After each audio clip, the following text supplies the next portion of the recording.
আসসালামু আলাইকুম। আজ আমরা পাঠ করব ডক্টর এম উমর চাপড়া রচিত মাকাসিদ আল শরিয়ার আলোকে উন্নয়ন ইসলামিক মডেল এই বইটি থেকে। সূচনা। ইসলামের সকল শিক্ষার মূল উদ্দেশ্য হচ্ছে মানবজাতির কল্যাণ সাধন। এটিই আল্লাহর প্রথম উদ্দেশ্য, যার জন্য তার প্রিয় নবী মুহাম্মদ সাল্লাল্লাহু আলাইহি ওয়াসাল্লামকে এই বিশ্বে প্রেরণ করা হয়েছিল।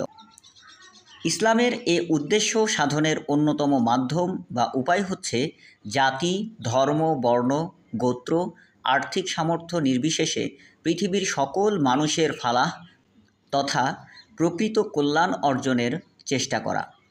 ফালাহ শব্দটি কুরআনে 40 স্থানে ব্যবহৃত হয়েছে। ফালাহ শব্দের প্রতিশব্দ ফাউজ কুরআনে 29 বার উচ্চারিত হয়েছে। বিশ্বাসীদের দিনে 5 বার আজানের মাধ্যমে কল্যাণের পথে আহ্বান করে মুয়াজ্জিন মূলত ইসলামের বিশ্বদর্শনের গুরুত্বের কথাই স্মরণ করিয়ে দেন।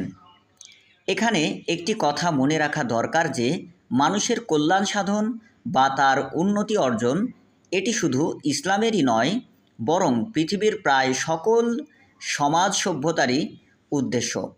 এটি অবশ্যই সত্য, পৃথিবীর সব সমাজেই মানুষের উন্নয়নের মূল মাপকাঠি হলো মানুষের কল্যাণ কতটুকু নিশ্চিত হয়েছে তা। কিন্তু মানুষের উন্নতি বা কল্যাণ বলতে কি বোঝায় সে প্রশ্নে ইসলাম এবং অন্যান্য সভ্যতা বা মতাদর্শের মাঝে ব্যাপক পার্থক্য রয়েছে। এছাড়াও উন্নতি অর্জনে ব্যবহৃত পদ্ধতি সম্পর্কেও ইসলামের সাথে অন্য মতাদর্শের ভিন্নতা লক্ষণীয়। এই পার্থক্যটুকু থাকতো না যদি পৃথিবীর প্রায় সকল ধর্মের কল্যাণমুখী দৃষ্টিভঙ্গি বিশ্বের অর্থব্যবস্থা ও রাষ্ট্র ব্যবস্থাকে নিয়ন্ত্রণ করত। বাস্তবতা হচ্ছে কালের বিবর্তনে ধর্মপ্রদত্ত নীতিবোধ থেকে রাষ্ট্র বা সমাজগুলো দূরে সরে গেছে। এছাড়াও ইউরোপে শিল্প বিপ্লব এবং সপ্তদশ ও অষ্টাদশ শতকের জ্ঞানালোকিতকরণ আন্দোলন পৃথিবীর সকল দেশ এবং সমাজকে সেকুলার এবং পুঁজিবাদী মানসিকতার দিকে ধাবিত করতে সক্ষম হয়। এরই ফলে উন্নয়ন এবং অর্থব্যবস্থা বিষয়ে ধর্মীয় নীতিবোধ প্রায়ই উপেক্ষিত হয়েছে।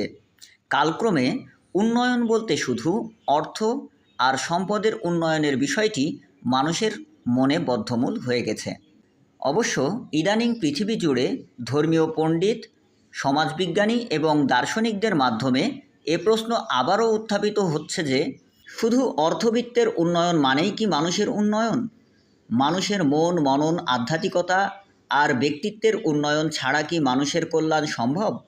তারা জোরালোভাবে গত কয়েক শতকে মানুষের মানবিকতার বিকাশের বিষয়টি পুঁজিবাদী বিশ্বব্যবস্থায় উপেক্ষিত হওয়ার কথাটি বলছেন।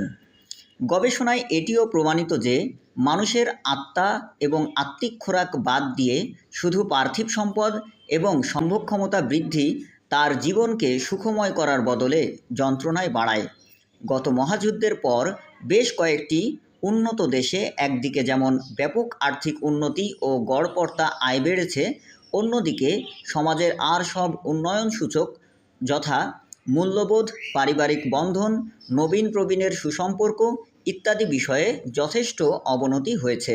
মানুষের আর্থিক সমৃদ্ধির সাথে যে সুখ অর্জিত হয় তা মানুষের কয়েকটি মৌলিক চাহিদা অর্জনের মাধ্যমেই পূর্ণ হয়।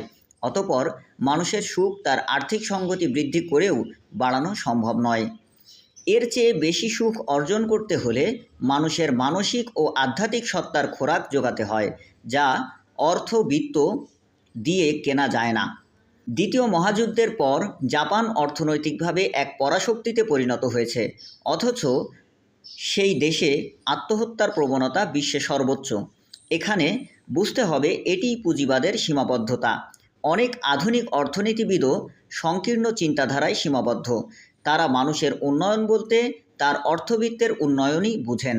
যেহেতু আধ্যাত্মিক, মানসিক, আত্মিক উন্নতির বিষয়টি প্রচলিত আর্থিক উন্নতির মাপকাঠি দিয়ে গণনা করা যায় না, সেহেতু এসব বিষয়ে উন্নতি নিয়ে অধিকাংশ অর্থনীতিবিদ আলোচনায় অক্ষম। তাই তারা এসব আলোচনা এড়িয়ে চলেন। বস্তুগত উন্নতির ঊর্ধ্বে মানুষের সুখ ও কল্যাণ নিশ্চিত করতে যা প্রয়োজন তা হচ্ছে মানুষের মানসিক শান্তি, আত্মার প্রশান্তি ও পরিতৃপ্তি। বস্তুত এই বিষয়গুলো কখনো টাকা দিয়ে কেনা যায় না। মানসিক শান্তি এবং আত্মার পরিতৃপ্তির জন্য অন্য আরও কিছু বিষয়ের প্রয়োজন রয়েছে। এসবের মাঝে আছে ইনসাফ, মানব ভ্রাতৃত্ব, পরস্পর সহযোগিতা, দরদি সমাজ ব্যবস্থা, যেখানে জাতি, ধর্ম, বর্ণ, গোত্র নির্বিশেষে সব মানুষের সমান মর্যাদা ও অধিকার নিশ্চিত থাকে এবং সমাজের সকল মানুষ উন্নয়নের সকল সুফল সমানভাবে ভোগ করতে পারে ইত্যাদি। একই সাথে গুরুত্বপূর্ণ হলো মানুষের আধ্যাত্মিক সত্তার উন্নয়ন, কারণ আধ্যাত্মিকতা বিকাশের মাধ্যমেই মানুষ অল্পে তুষ্ট হওয়ার মানসিকতা অর্জন করতে পারে। এই মানসিকতা ছাড়া হৃদয়ের অতৃপ্তি দূর হবে না। সুখের জন্য আরও যা প্রয়োজন তা হচ্ছে জীবন, সম্পদ, সম্মান বিষয়ে নিরাপত্তাবোধ, ব্যক্তি স্বাধীনতা, নৈতিক পরিবেশ নিশ্চিত করা, সুশিক্ষার অধিকার, যথাসময়ে বিয়ের অধিকার, সন্তান লালন পালনের সুযোগ সুবিধা, সমাজ থেকে অপরাধ প্রবণতা কমানো, সমাজ থেকে অসম এবং অন্যায় প্রতিযোগিতা, হিংসা, বিদ্বেষ, হানাহানি কমানো ইত্যাদি।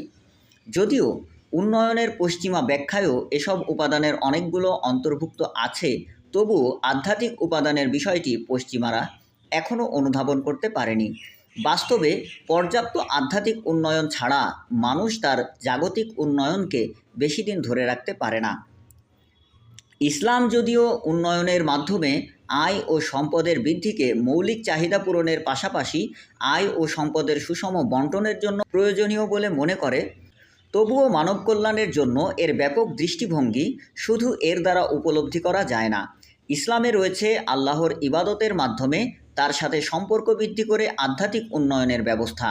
এখানে মানুষের প্রবৃত্তি সংযত হয়ে প্রশান্ত আত্মা তথা নফসে মুতমাইন্না অর্জিত হয়, যে আত্মা সব সময় সন্তুষ্ট, পরিতৃপ্ত, আল্লাহর কাছে কৃতজ্ঞ।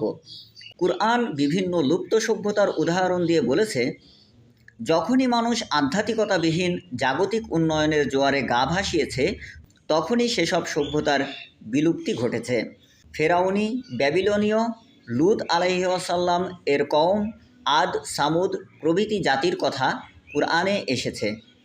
মানুষের পার্থিব এবং আধ্যাত্মিক দিকসমূহের সুষম কল্যাণে ইসলামী শরিয়ার যে বিধান তাকেই বলা হয় মাকাসিদ আল শরিয়া তথা শরিয়ার মূল লক্ষ্য।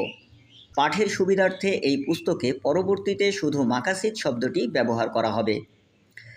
সামনের অধ্যায়গুলোতে শরিয়ার মূল লক্ষ্যসমূহ, তাদের প্রতিটির গুরুত্ব, একটির সাথে আরেকটির সম্পর্ক, মানব জীবনের উপর এর প্রভাব এবং সার্বিকভাবে মানব কল্যাণে মাকাসিদের আলোকে ইসলামের দৃষ্টিভঙ্গি স্পষ্ট করা হবে।